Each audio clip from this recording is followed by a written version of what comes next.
ಅದೆಲ್ಲ ಈಗ ನವೆಂಬರ್ 1ನೇ ತಾರೀಕು ಕನ್ನಡ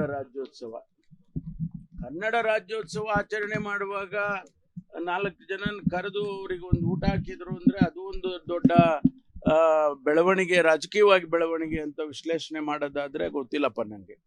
ಯಾಕೆಂದ್ರೆ ಸಂತೋಷ, ಹೌದು, ನಮಗೆ ಕನ್ನಡ ರಾಜ್ಯೋತ್ಸವ, ಕನ್ನಡ ನಾಡು ಆಯಿತು ನವೆಂಬರ್ 1ನೇ ತಾರೀಕು. ಅದಕ್ಕಾಗಿ ನಾವು ಆಚರಣೆ ಪ್ರತಿ ವರ್ಷ ಮಾಡ್ತೀವಿ. ಆ ಸಂತೋಷದಲ್ಲಿ ಬರ್ರಿ ನಮ್ಮ ಎಲ್ಲರೂ ಒಂದಿಷ್ಟು ಸೆಲೆಬ್ರೇಟ್ ಮಾಡೋಣ ಅಂತ ಮುಖ್ಯಮಂತ್ರಿಗಳು ಹೇಳಿದ್ರೆ ಅದೂ ರಾಜಕೀಯವಾಗಿ ವಿಶ್ಲೇಷಣೆ ಮಾಡೋದು ಸರಿ ಕಾಣಿಸಲ್ಲ. ಸರ್, ಈಗ ನೀವು ಕೂಡ ಹಿರಿಯರಿದ್ದೀರಿ, ಹೈಕಮಾಂಡ್ ಜೊತೆ ನೇರವಾಗಿ ಸಂಪರ್ಕ ಇರೋದು, ಯಾವುದೇ ರೀತಿ ಶಫಲ್ ಈ ರೀತಿ ಮಾಹಿತಿ ಇಲ್ವಾ ಸರ್? ನನಗೆ ಯಾರು ಹೇಳಿಲ್ಲ. ನನಗೆ ಯಾರು ಕೂಡ ಹೈಕಮಾಂಡ್ನಿಂದ ಇಲ್ಲಿಯವರೆಗೆ ಇಂಡಿಕೇಟ್ ಮಾಡೋದು ಅಂತಾರಲ್ಲ, ಅದು ಕೂಡ ಇಲ್ಲ. ಹೌದು, ನಾವು ಮೋಸ್ಟ್ ಪ್ರಾಬಬ್ಲಿ ನಾವು ಇಂಥ ತಿಂಗಳಲ್ಲಿ ರಿಶಫಲ್ ಮಾಡ್ಬೋದು ಅಂತ ಅವ್ರು ಯಾರು ಹೇಳಿದರೆ ಅವಾಗ ನಾವು ಕೂಡ ಊಹೆ ಮಾಡ್ಬೋದು, ಹೌದೌದು ಮಾಡ್ತಾರೆ ಅಂತದೇನು ಸ್ಪೆಕ್ಯುಲೇಷನ್ ಸ್ಟಾರ್ಟ್ ಆಗುತ್ತೆ. ಇವರು ಡ್ರಾಪ್ ಮಾಡ್ತಾರೆ, ಅವ್ರನ್ನ ತಗೊಳ್ತಾರೆ ಅಂತ ಎಕ್ಸಸೈಸ್ ಎಲ್ಲ ನಡೀತಾ ಇರ್ತದೆ. ಅಂಥದ್ದು ಯಾವುದು ಹೈಕಮಾಂಡ್ನಿಂದ ಇಲ್ಲಿವರೆಗೂ ಇಂಡಿಕೇಶನ್ಸು ಇಲ್ಲ. ಮುಖ್ಯಮಂತ್ರಿ ಆಗಲಿ ಅಂತೆಲ್ಲ ಘೋಷಣೆ ಕೂಗಿದ್ದಾರೆ ಸರ್ ಶಿವಮೊಗ್ಗದಲ್ಲಿ, ದಲಿತ ಮುಖ್ಯಮಂತ್ರಿ ಆಗಬೇಕು ಅಂತ. ನೋಡಿ, ಮುನಿಯಪ್ಪನವರು 7 ಬಾರಿ MP ಆದವರು.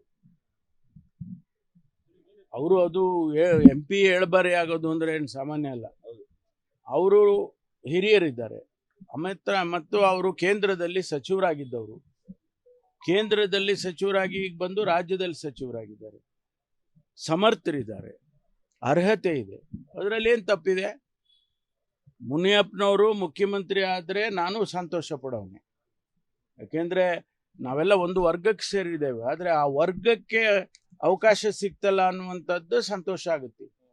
ಯಾವ ವರ್ಗ ತುಳಿತಕ್ಕೆ ಒಳಗಾಗಿತ್ತು ಆ ವರ್ಗಕ್ಕೆ ಆಡಳಿತ ವರ್ಗ ಆಗುತ್ತೆ ಅದು ಅಂತಂದರೆ ಸಂತೋಷ ಪಡೋಕ್ಕಾಗಲ್ವ ನಾವು?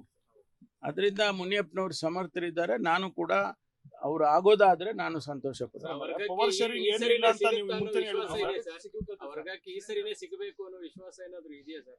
ಅಲ್ಲ, ಅದು ನಾನು ಹೇಳಿದ್ನಲ್ಲ, ಇದೆಲ್ಲ ನಮಗೆ ಕಾಂಗ್ರೆಸ್ ಪಕ್ಷದಲ್ಲಿ ತೀರ್ಮಾನ ಮಾಡೋರು ಯಾರು ನಿಮಗೂ ಗೊತ್ತಿದೆ.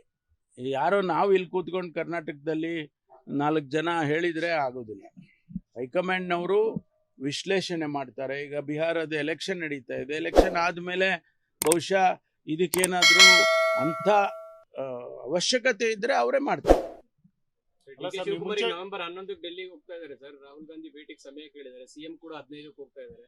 ಏನೋ ಒಂದು ತೀರ್ಮಾನ ಆಗ್ಬೋದು ಸರ್ ಈ ಚರ್ಚೆಗಳು. DK ಶಿವಕುಮಾರ್ ಅವ್ರ ಬಗ್ಗೆ ಹೇಳೋದಕ್ಕೆ ನನಗೆ ಸಾಮರ್ಥ್ಯ ಇಲ್ಲ. ಅವರು ನಮ್ಮ ನಾಯಕರಿದ್ದಾರೆ, ಅವರು ನಮ್ಮ ಅಧ್ಯಕ್ಷರಿದ್ದಾರೆ ಮತ್ತು ಸಮರ್ಥರಿದ್ದಾರೆ. ಶಿವಕುಮಾರ್ ಅವರಿಗೆ ಕಂಪೇರ್ ಮಾಡೋದಕ್ಕೆ ಯಾರಿದ್ದಾರೆ? ಈಗ ಅಷ್ಟು ಅವರು ಸಾಮರ್ಥ್ಯ ಇದೆ. ಅದ್ರ ಬಗ್ಗೆ ನಾವು ಹೇಳೋ ಅಂಥದ್ದಲ್ಲ. ಹೈಕಮಾಂಡ್ನವ್ರ ತೀರ್ಮಾನ ಅಂತಿಮವಾಗಿ ಆದಾಗ ನಾವೆಲ್ಲ ಅದನ್ನು ಹೈಕಮಾಂಡಿನ ಏನೇ ತೀರ್ಮಾನ ಆದರೂ ಒಪ್ಕೊಳ್ಳೋದಕ್ಕೆ ನಾವು ತಯಾರಿದ್ದೀವಿ. ಲೇಟೆಸ್ಟ್ ಹಾಗೂ ಇಂಟ್ರೆಸ್ಟಿಂಗ್ ಸುದ್ದಿಗಳಿಗಾಗಿ ಬಾಸ್ ಟಿವಿ ಕನ್ನಡ ಚಾನೆಲ್ನ ಸಬ್ಸ್ಕ್ರೈಬ್ ಮಾಡಿ.